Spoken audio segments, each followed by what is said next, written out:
علم بيد نلون علم سوريا، تظاهرة أقامها مجموعة من شباب مؤسسة الفضل للثقافة بمشاركة 3000 شخص من مختلف الفئات العمرية لتلوين أكبر علم سوري عبر ترك بصمات المشاركين بألوان العلم الأربعة ليرفع عاليا ويرفرف على قمة جبل قاسيون. نحن جايين اليوم حتى نوقع على علمنا الغالي على قلبنا بمكان كتير طاهر يلم ثوار دمشق، بمكان يشهد له التاريخ انه بحضارته وبتاريخه هي قلعة دمشق.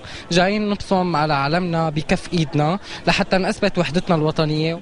نحن جايين نرسم العلم السوري، جايين نرسم العلم بيعبر عن أصلنا نحن كمواطنين سوريين، ولازم كل الناس تيجي وتشارك وترسم معنا هالعلم لأنه هذا بيعبر عن هويتنا وبيعبر عن سوريا الصمودة اللي رح تضل واقفة وصامدة بوجه كل هالمؤامرات اللي عم بتصير ضد سوريا.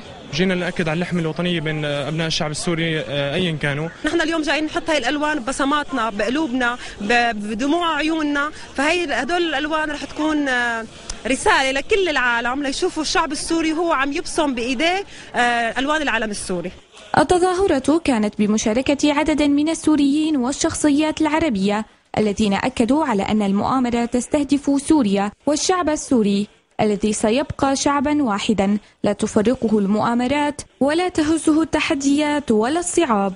احنا جايين نبصم بإيدنا عربون محبة لسوريا. احنا جايين يعني مع الشعب السوري، مع الشيء اسمه الوحدة الوطنية عندنا هون، مع وحدة السوريين ونرسم علمنا انه يشوفوه كل العالم وبحجم كبير وبشيء يخلي العالم كلها تعرف نحن شو السوريين والشعب السوري شو. نحن اول شيء جايين لنقول كل العالم اللي حاولت برا انه تفرقنا، اصلا نحن ما قدروا انهم يعملوا هالمخطط، وانه بندر وخدام يروحوا يعملوا سياساتهم ببلاد برا. نحن اصلا هون ما جايين لانه نحن متحدين، لانه نحن اصلا ما تفرقنا لنتحد.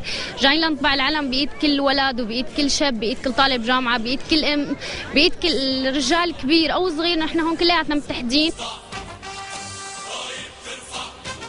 سوريا ستبقى قوية بشعبها وأبنائها الذين جاءوا اليوم ليبصموا على علمهم، ليعبروا عن مدى حبهم لعلمهم ولوطنهم سوريا.